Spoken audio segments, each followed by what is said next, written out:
Hi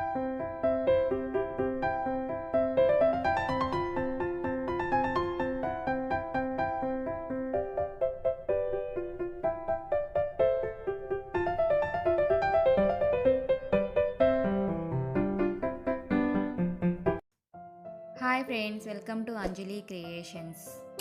ఈరోజు recipe వచ్చేసి బెండకాయ వేపుడు. ఎప్పుడు పప్పులోకి, సాంబార్లోకి రొటీన్గా అప్పడాలే కాకుండా ఒకసారి ఇలా ట్రై చేసి చూడండి, చాలా బాగుంటాయి. ఇప్పుడు బెండకాయని శుభ్రంగా కడిగేసుకొని ముక్కలుగా కట్ చేసుకొని పెట్టుకోవాలి. ఇప్పుడు ఇందులో 1 స్పూన్ శనగపిండి,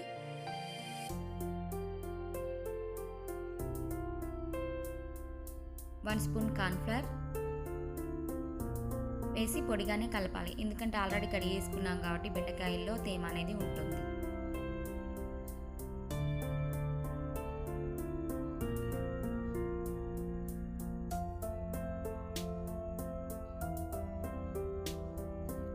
ఇలా కలిపేసుకోవాలి. ఇప్పుడు స్టవ్ పై కడాయి పెట్టి బెండకాయ ముక్కలు మునిగేలా ఆయిల్ వేసుకొని, ఆయిల్ వేడయ్యాక ఈ బెండకాయ ముక్కల్ని వేసి వేయించుకోవాలి.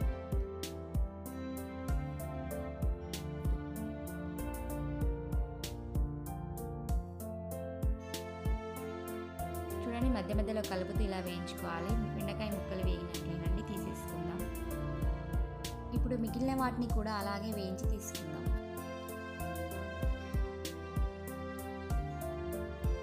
ఇప్పుడు అదే కడాయిలో 4 పచ్చిమిర్చిని కూడా వేయించి తీయాలి.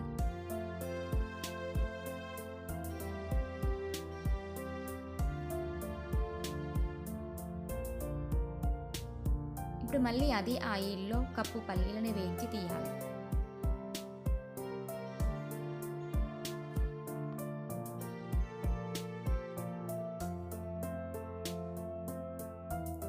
ఇప్పుడు స్టవ్ ఆఫ్ చేసుకొని కొంచెం ఆయిల్ చల్లాలి.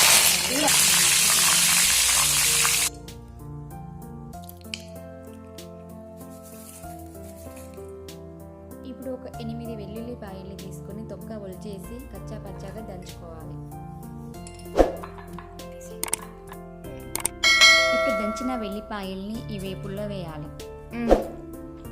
ఇందులో 1 స్పూన్ సాల్ట్, 1/2 స్పూన్ కారం వేసి మొత్తం కలపాలి. ఇంతేనండి, బెండకాయ వేపుడు రెడీ. పప్పులోకి, సాంబార్లోకి చాలా బాగుంటుందండి. ఒకసారి మీరు కూడా ట్రై చేయండి. ఇలా వచ్చిందని నాకు కామెంట్ చేయండి.